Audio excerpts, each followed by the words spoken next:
¿Te gustaría ganar dinero construyendo muebles en casa?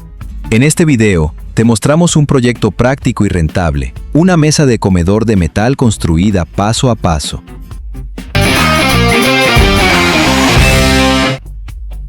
Si buscas una forma creativa de generar ingresos, este proyecto es para ti.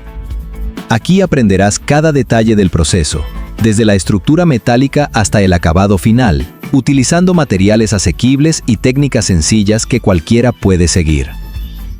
Este tipo de mobiliario industrial es muy buscado en el mercado, ideal para quienes buscan emprender proyectos DIY, incluso sin experiencia previa en metalistería.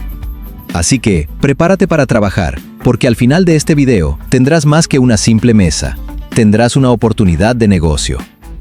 Suscríbete ahora al canal Construye Ya y activa la campanita para no perderte ninguno de nuestros proyectos con ideas para ganar dinero construyendo con tus propias manos.